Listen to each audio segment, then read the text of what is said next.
Hey, welcome back. Today is a day that I've promised for a while. I've had so many questions about menopause, and I was just like, hey, you know what? I ain't an expert in that, so I'm gonna go find one. So we got Dr. Tara Allmen, who has written the book, Menopause Confidential, and we're gonna unpack this. We're gonna talk about what menopause is, what it isn't, and how to go about looking at it for ourselves, our wives, or whatever it is that we're wherever we stand. So, hi, welcome to the show. Thank you very much. Nice to be here. Yeah, what a great smile and what a great background. Oh my goodness, like you've got this thing going on. It looks great. So, Thanks very much. okay, so you're in New York, you're in Manhattan, Yes. and you are a gynecologist. Yes, I am. Yes, you. I admit that's a secret that I will admit to. Yeah, totally. Well, it ain't an easy job. I've had a lot of gynecologist friends, and I gotta say, it is not easy. It's not easy. I'll tell you, it's not easy for you, Pedram, but I am a board-certified gynecologist. It's the best job in the world. And we are here to talk to all of your viewers and listeners who are over the age of 40, both women and men, about Menopause Confidential. Great. So let's get into the classic definition of menopause first, so we could kind of set the stage and go from there. Because a lot of people blame a lot of their symptoms, especially in my universe. It's like, I have this, I have that. It's either now gluten or menopause. And so it's like, it's always in the lineup. Isn't it funny? We never worried about gluten 20 years ago. So let's get a few definitions straight for your audience. Midlife for women is defined as over the age of 40, right? So our life expectancy for women is somewhere in our middle 80s. So we really start midlife over 40. Perimenopause is the journey to menopause. Women are still having menstrual cycles, but they're changing. And menopause, by definition, is when women have stopped having menstrual cycles for 12 months in a row. And menopause, by the way, average age is 51. I myself am 51 and a half. Menopause lasts from our last menstrual period until death do us part. So we'll spend about 35 years in menopause. 35 years, and then How about that? the transition. Well, I won't, so. Well, I think there's something called menopause. We'll explore that in another talk together. Okay, yeah. I mean, I've heard of andropause. I've heard of, look, guys got their own problems. I know for a fact that, I've had a lot of guys coming into my clinics over the years that, been overdoing it, triathletes, these types of dudes, and, they've lost all sexual function and they got no mojo left. But it's not their turn today. It's the ladies' turn. So, all right, so as you started treating this, as you started kind of, laying out your career and seeing that, certain things, certain patterns were emerging. What were kind of some of your big aha moments about menopause and how you're now looking at it differently? Well, again, as a trained OB/GYN, I delivered a lot of babies. I like to say I delivered 1 million babies like McDonald's, 1 million served. But I really had a passion for the women over 40. They are an underserved group in women's health. So after you're done making your babies, nobody gives you a single lecture on what to expect when you're not expecting. And so I in my early 30s, I realized that's where I belonged. I belong with the over 40s and above crowd. And it's because there's so much confusion in what happens to women in our 40s and our 50s and what we can do to improve our health and wellness from now until then. And I just changed my own medical practice from seeing younger women to girls over 40, and I have been doing that for 20 years. So when someone is perimenopausal, there's a whole slew of symptoms that emerge. And some of it's like, listen, you're also, I've got aches and pains and I get cranky and, and I need more caffeine now and again. And so how do you start kind of separating out, what is coming from perimenopause versus other types of symptoms? And how much do these other types of lifestyle factors kind of roll into what is expressing in this kind of perimenopausal universe? Well, here's what happens in our 40s, basically. As our ovaries age, the conversation between our brain and our ovary changes. I like to think of the over 40-year-old ovary as either getting a little deaf or maybe getting rogue. It's just not listening to the signals like it did. So women get estrogen, but less reliably. They're still having menstrual cycles, but maybe they're changing. Maybe they're skipping. Maybe they're coming more frequently. When your brain does not get reliable estrogen, and again, this transition happens in our 40s, perimenopausal women experience many of the same symptoms as menopausal women. We experience flashes, sweats, brain fog, mood changes, irritability, weight gain, low libido, aches and pains, just not feeling ourselves. Maybe we feel like we're going crazy. There's a whole constitution of symptoms that women experience. It looks like the menopausal girls, but it's different because the perimenopausal girls are on a hormonal roller coaster ride. Just imagine all the fluctuation of hormones in the brain. And everyone around you, ladies, will know you're changing a little bit. Your spouses, your husbands, the men in your life, but also your coworkers, your children, your friends. They're going to see a change in you, and you're just not going to feel yourself. So that is perimenopause in a nutshell. Usually starts in our 40s.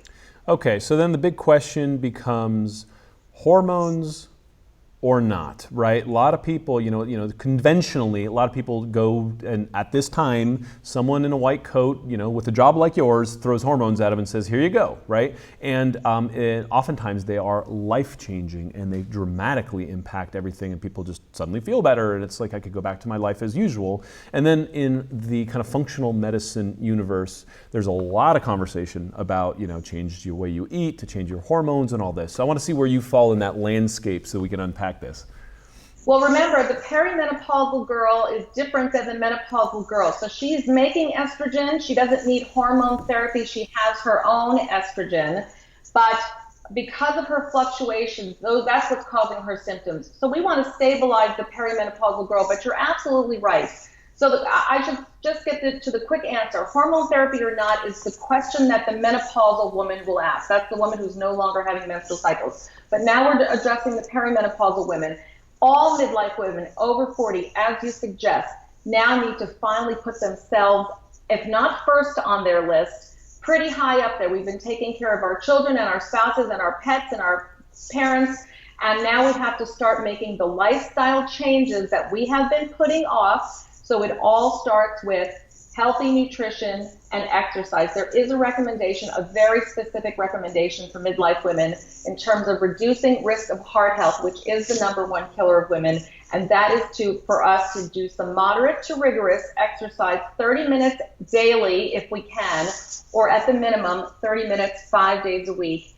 And that could be something as simple as brisk walking. And of course we have to eat healthily. I don't think I have to list for your listeners and viewers what healthy eating means. We all know. We just have to start doing it now. Those are the first steps toward midlife health and wellness. The perimenopausal girl, here's the problem though. When you feel lousy, when you don't get a good night's sleep because you're sweating and you're fatigued all day and you're irritable, you are less likely to make healthy choices. So for the non-smoking, and you better all be non-smoking, midlife women who are perimenopausal, the best choice to maintain or stabilize your symptoms is, believe it or not, a low-dose birth control pill. We do it differently for the perimenopausal crowd. We take a low-dose pill every day, continuously. We don't get a week off like we did when we were younger girls.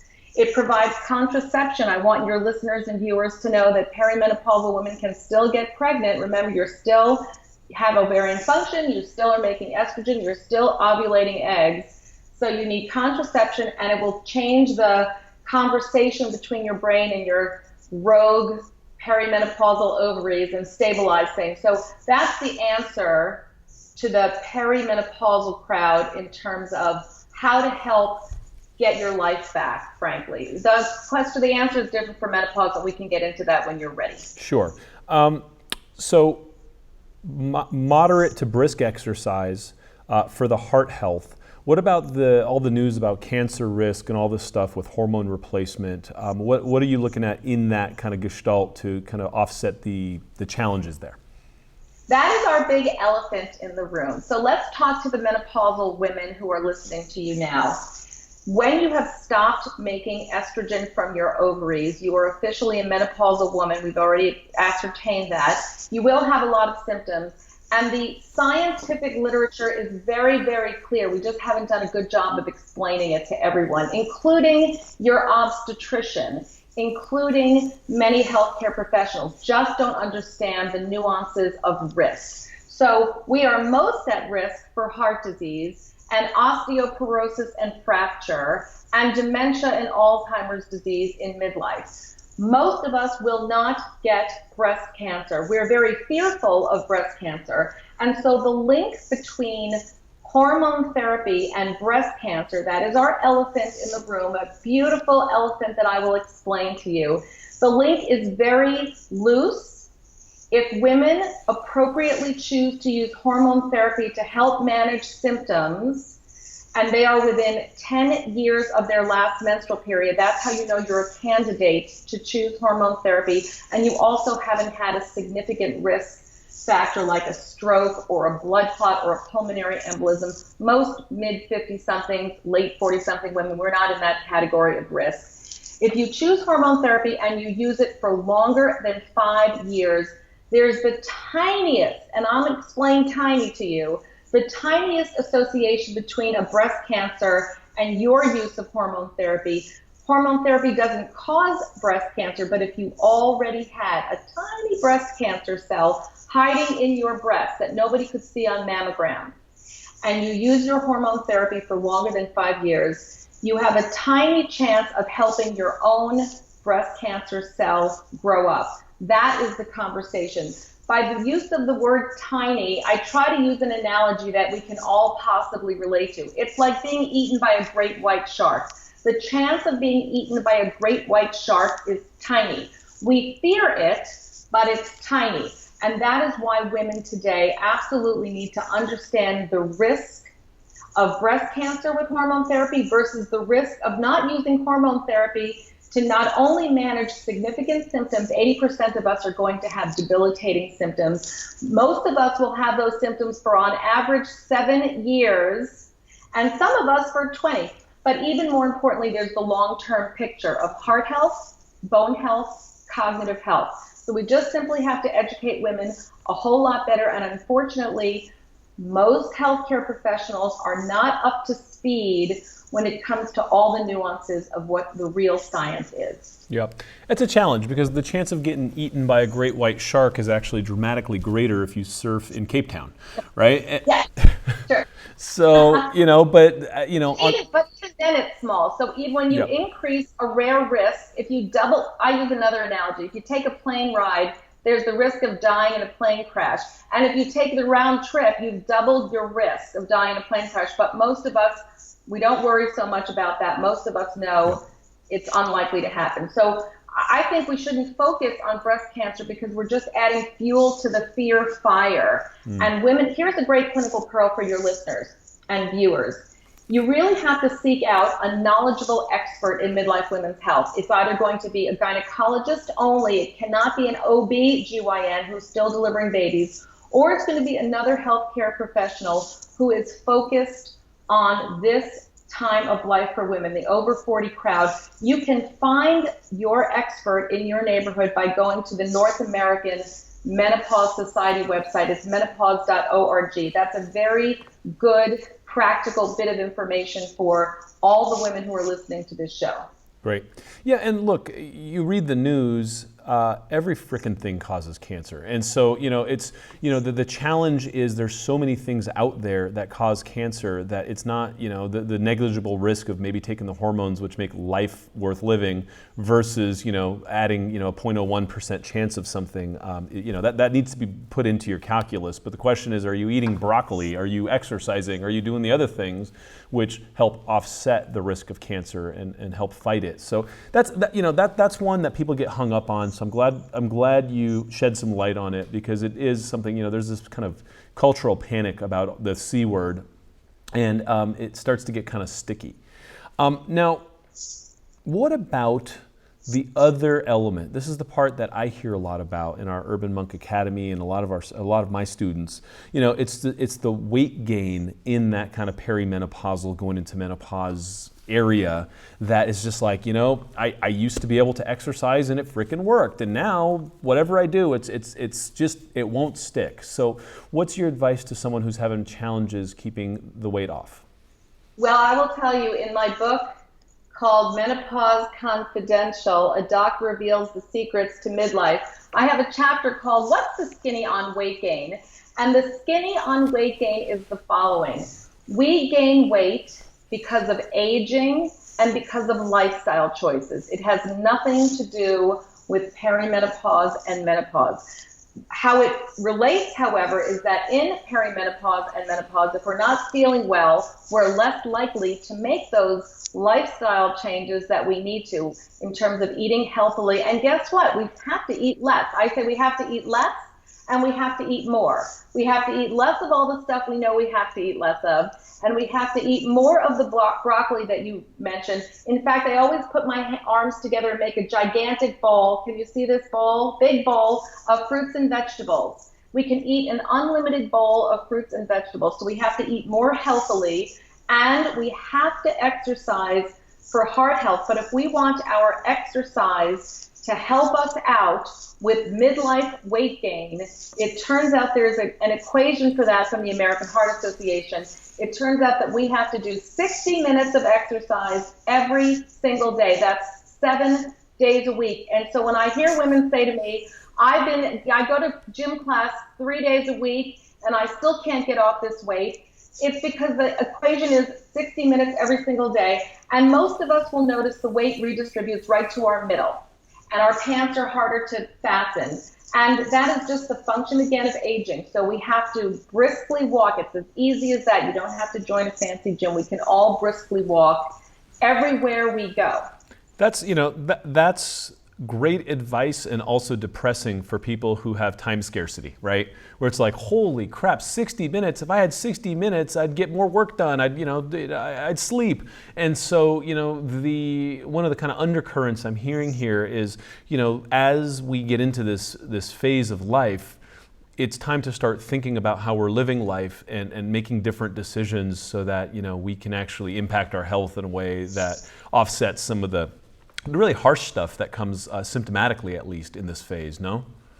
Midlife women, we can no longer procrastinate. We cannot put it off in lieu of doing our other duties, our mothering and our parenting and our taking care of everyone else. Perimenopause is our wake-up call that it is time to put ourselves high up on the list. Nothing is a better gift to our family and ourselves in terms of what we can do for them.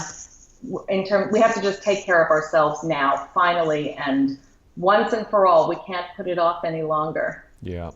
You know what?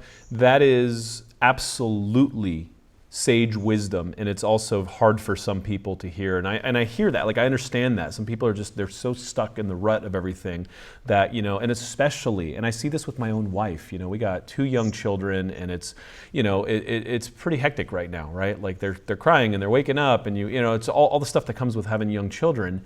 And she puts herself last. And so you spend 20 years putting yourself last, and now, I got this beautiful young doctor staring at you saying, put yourself first. It's like you've forgotten how in a lot of ways, right? And that's a challenge. My earphone has my earbud. Hold on, everybody. Well, can you still hear me all right on your side? Yeah, I can hear you. Beautiful. I have one earphone. Yes, your bride is in the same boat as all other mothers of young children. It's impossible to put ourselves first. But at some point, the children become more independent. And at some point, we can't make any more excuses. And at some point, we have to really be concerned about heart health and bone health and cognitive health. Yeah, and that's that transition. I would love to see more work done in that kind of empty nest / start taking care of yourself transition, where I know a lot of women, in my universe, have gotten stuck, right, and not really kind of turned the corner and been like, great, I get to exercise 60 minutes a day. Well, you don't have, so the 60-minute a day was for weight loss and weight maintenance, but the minimum of 30 minutes 5 days a week is mostly achievable because you can briskly walk your children to school and you can briskly walk to the supermarket and you can briskly walk here and you can briskly walk there, and it all counts. And it doesn't have to be 30 minutes in a row. And if we just know that information, it's really about heart health. And what's good for the heart is good for the brain, right? So we want to do all that we can, and it's not hard to do if we know the formula, if we know the equation, if we just fill up our bowls with vegetables and fruits. It's not hard to maintain weight when we know what to do. Yeah, yeah, and putting the time aside to do the little things makes a big difference, obviously. So I also have a lot of people in our universe that are constantly asking me questions. Like I got a degree in herbalism, and I don't even go there anymore because I don't specialize in menopause. I don't specialize. I know where to draw the line in my own universe. But it's like, okay, so I take evening primrose. I take one of like a million things. And so, how much of that in your clinical experience has been helpful, and how much of it have you found people just kind of wasting their time and money on? There's a lot of time and money wasted. I wrote a chapter in Menopause Confidential called I Want to Feel Like a Natural Woman. And it is all the science-based evidence on what works to help midlife women with their symptoms. And everything that women read about or hear about mostly does not work. So the only two that I can offer up to your audience that has some science behind it is black cohosh and high soy diet. So when I mean high soy diet, I mean 50 milligrams of soy protein every day. That's a lot of tempeh and tofu and soy milk. And in terms of black cohosh, it's also there is one product that has been mostly studied called Remifemin. Women can try both of these approaches for midlife symptoms, and the rule of thumb is that if it doesn't work for you after 3 months, it's not going to. These approaches are really just about hot flashes and sweats, and they're not going to address heart health or bone health or cognitive health or sexual health. But if you start to feel better, then you're going to be able to make your lifestyle choices that can help improve those other issues. So that's the bottom line in terms of what can women look at. Can they take primrose oil or St. John's wort or maca or red clover, all of the things that you've heard about? None of those work for women. But what I like to instruct women to do is you can try anything you want. If you want to eat grapefruits and stand on your head for the next 3 months, I will support you. And if it doesn't work after 3 months, it's time to move along to something else. So women are allowed to try things that they feel might help. Would yoga help? Would acupuncture help? Scientifically it's been looked at. It doesn't really appear to help most women. If you want to try it, does going to the chiropractor help? If you want to try those things, give it a reasonable time frame. And if not, if it doesn't work, move along. Oh, an angel just got his wings. Did you hear a bell ring? Yep, that would be my phone. Faux pas. Yeah, okay, so there's one thing in there I want to talk about quickly is the soy. Soy has gotten a lot of kind of bad press. There's a lot of people who, it's a big undigestible molecule. A lot of people have trouble with it. It's a selective estrogen reuptake, something, SERM. So it does, it helps cycle estrogen back in, right? And so a lot of people... Doesn't do any of that. So what is it? Because this is what everyone talks about. It has estrogenic effects. Explain to us what it does. It's a natural plant estrogen. What you're alluding to is the fact that only about 30% of United States women have the bacterial enzymes to break down the soy product to get to the metabolite called estriol. There's a few breakdown products, and only 30% of us can do this. The enzyme that breaks down soy that helps with symptoms is much more common in the Asian population, and that is why in Asia, when they're eating high soy diets starting at a very early age, those women, when they get to midlife, seem to complain less of menopausal and perimenopausal symptoms. That's the link. But there is absolutely no link between soy products and breast cancer, soy products and estrogenic-like effects that could increase a breast cancer. It's all about the breast. That's the name of the chapter in my book that will help you understand what we have to be fearful about and what we don't have to be fearful about. So soy products and soy foods are delicious. They're a great source of plant protein. They are not a substitute for estrogen, and they will not help most of us with symptoms unless we were born in Asia and ate a high diet in our childhood. Oh, ding, another angel got his wings. That's it. I have no idea why it's doing that. Welcome to technology. Airplane mode, snuck through. One thing that you said in there that I just want to be clear on is you said that there is a bacteria that helps produce the enzymes that break it down that's found mostly in Asian women. So this isn't genetic. It's a gut biotic thing. That's correct. That's interesting. Correct. And we don't spend a lot of time in our annual GYN visit explaining that to women, but that's the science. So it's when you know more, you do better, right? So now we know more. So all you women who enjoy soy products, enjoy them anyway. But most of you who have significant sweats, flashes, brain fog, irritability, it's unlikely they're going to get improved with either soy food or soy supplements. So interesting. That's the bottom line there. Interesting. There's a lot of headlines on the internet that draw people into all these little eddies and corners of the universe here. So it's a challenge. All right, what about the big stuff? Mammograms, colonoscopies, all that. Are those on the menu in your gestalt? Yes. In Menopause Confidential, I have a chapter called "It's the Latest Rap About the Pap." That's a very important issue for women to understand. We used to tell women that you needed a pap smear every year. And now we appropriately tell women, although if your gynecologist is not telling you, your gynecologist is not up to date on the latest and very important guidelines.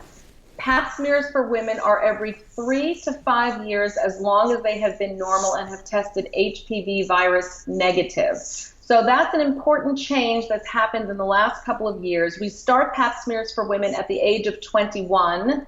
Whether they are sexually active before then or not does not change this algorithm. And we don't do HPV testing until you're over the age of 30.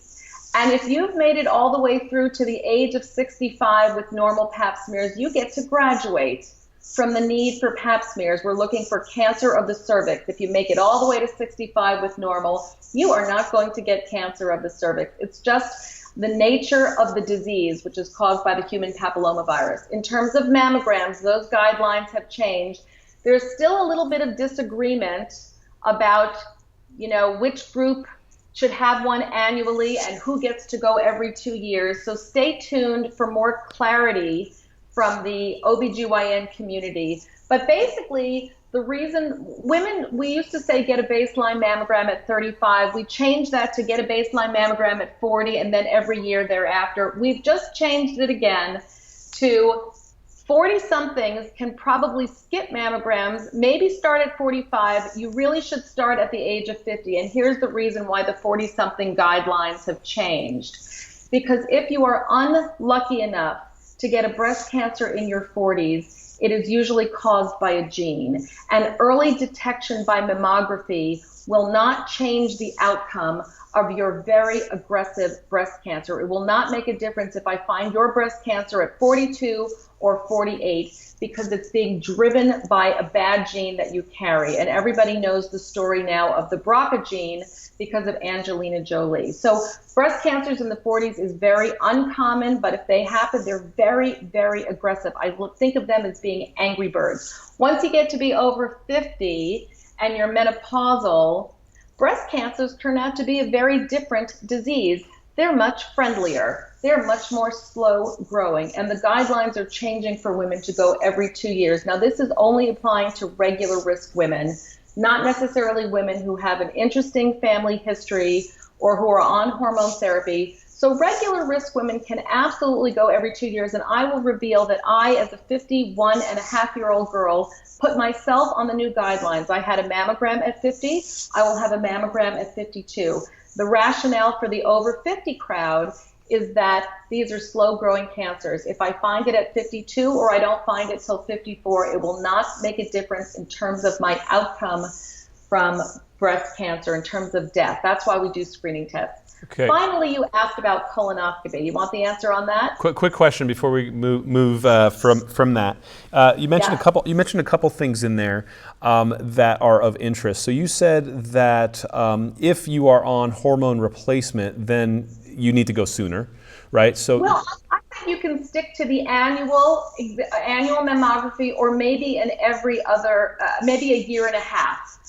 Is reasonable, but hormone therapy, the association between that and breast cancer increase or increase in breast cancer, it's a loose association. So you don't have to kill yourselves, ladies, to get to your annual on-the-dot mammogram appointment. But you also probably shouldn't do the every 2-year guideline, which is the American Cancer Society guideline. Does that include the low dose? Like if someone, was, when we talk about perimenopause and talking about just kind of offsetting some of the symptoms, even that low dose kind of everyday role, does that qualify them for this, like, let's look sooner category? What's great about the perimenopausal crowd going on a low-dose continuous birth control pill is there's no controversy there. There's no increase in breast cancer. You won't hear conversations on the news or in Good Housekeeping or whatever paper you're reading. So the gals who are on a birth control pill to manage symptoms and for contraception can absolutely go with the new guidelines. Remember, if you're in your 40s, the American Cancer Society says, you can either start at 45. There's a couple of groups that are weighing in on this. I picked the American Cancer Society as the one that I'm going to follow. So if you're in your early 40s, you don't need mammograms to start until you're 45. And then you have one at 45, and then you can have your next one at the age of 50, and then every 2 years thereafter. So the birth control pill does not increase your risk of breast cancer and doesn't give you cause for or pause for more surveillance. Okay, and then what if you are, in that unlucky crowd where you have the kind of higher chance to have an aggressive one in your 40s? Does that mean, self-exam way more often? Because, you want to catch it as soon as you can, and if you're not going in for a mammogram and you're not checking yourself, then you could, let this thing get out ahead of you. Here's a secret revealed. The self-breast exam that we have taught women for so many years now doesn't actually find cancer early. It really is meant for you to know your own breasts and your own lumps and bumps. Once you can feel a breast cancer, your breast cancer has been growing for 10 years. So the reality is that while we have taught women to do self-breast exams, the American Cancer Society has finally come out loud to say it doesn't help with early detection. It doesn't help improve the life expectancy of those who have a breast cancer. So I give women one less homework assignment to do, which is their self-breast exam. If you want to do it, go ahead. If you don't want to do it, don't worry about it. It really is meant for you to know your own body and feel your own lumps and bumps that are yours. Okay, so that's one less thing to do, but then if I'm in that category, am I going for genetic testing? If I have it in my family history, how do I know? What can help me sleep better at night? Only 1% of women are going to carry the BRCA gene, which is going to put them at increased risk for breast and ovarian cancer. You will know if you are at an increased risk from a genetic perspective if your mother, your sister, or a young relative, really first degree, but I'll put in a grandmother, an aunt, if they're under the age of menopause, if they have a history of having a breast or ovarian cancer in their 40s or very early 50s, and you have multiple members of your family, maybe even throw in a colon cancer in there, they run on the same gene, that is worth a conversation to find out if you are a candidate for genetic testing. Genetic testing costs $3,000, and only 1% of women are candidates or will carry the gene. So even though we are all aware now of increased risk because of genetics, it will affect mostly none of us. Great. Good to know. Okay, colonoscopies. How often? Hooray for colonoscopy. Hey, this is for all your men viewers as well. Totally. Hey guys, finally we're helping you. The guidelines are really a baseline at the age of 50. Colonoscopy really is the gold standard for early detection of precancerous polyps and colon cancer. And then if you are normal, you really can go every 10 years. And by the way, I didn't say there was a graduation date for mammograms and there's a graduation date for colonoscopies. If you get to your middle 70s and you made it through normally, you can graduate from those tests if you're just average risk, if nothing interesting was found. The thing that keeps people from going for colonoscopy is the dreaded prep day, the bowel prep the day before. But I have a secret recipe that I've included in my book that makes the day before the most wonderful day of the year. It makes the prep extremely efficient and comfortable. And everyone needs to go for their baseline colonoscopy. I think of it as your 50th birthday present to yourself. And then if you're normal, you don't have to go again for 10 more years. Great. Yeah, people do not look forward to that. So a lot of people in our culture don't get to have you as a doctor. And so there's a number of really kind of, awesome doctors out there who are doing great work. And a lot of people just have lost kind of faith, confidence in their gynecologist and, feel like they're sitting there in the waiting room and they're not getting the attention, no one's listening to them and all that. How can you kind of take charge of your own health and work with your doctor? Some people live in towns where they can't fire their doctor and move on. So, what's the best way to have some ownership here and still work with someone who really knows the science? Well, all the midlife women listening to your show should go to menopause.org, put in your zip code, and out will pop the names of credentialed experts in your neck of the woods who are focused on midlife women's health. Okay, so you can't get on this list by buying your way. You have to be credentialed to get on this list. The second tip that I give women all around the country is find a GYN only who's really focused or passionate about the over 40 crowd, because that person will really know all the latest and greatest information. And of course, I want all of you to buy my new book, Menopause Confidential, A Doctor Reveals the Secrets. It is everything you need to know. Frankly, it's everything that I know. From head to toe and all that stuff in between. We haven't talked about sexual health. We haven't talked about bladder health or bone health, but it is all covered. So if you can't come to New York City and be my patient, you can absolutely empower yourself to know what all of the latest and best information there is out there. And if I may say so myself, in a very humorous way, and really advocate for yourself, right? So don't surf the internet in the middle of the night when you're having hot flashes and night sweats and you can't sleep. Yeah, that's the hard part, right? Is once you're already back on your heels and life's just not as enjoyable, it's hard to make good decisions. You make decisions under duress, and it becomes a very different life and not one that's very fun. So the moral of the story here is swim up the information stream, read good books by smart people, and start taking a lot of this into your own hands and start making decisions that are A, driven by science, and B, are life affirming, right? So getting moving and taking care of yourself and all these things that would actually, be supportive of, this lifestyle that then helps with the symptoms. So Tara, I love this. I love your energy. I love, the fact that you got a good brain in there, and you got a beautiful smile, and you're doing the good work. So again, the book is called Menopause Confidential. Dr. Allmen is in New York City, so if you're in New York, go pay her a visit, and if not, read the book. Get yourself educated, and I'm assuming everywhere books are sold, huh? Yes, well, it actually hits the bookshelves on September 20th, but I like to tell ladies, if you pre-order now, it's half the price. So save yourself a couple of bucks and pre-order it now. Great, awesome. Well, Tara, thank you so much for the work that you do, and thanks for being on the show, and good luck with all this. Thank you very much.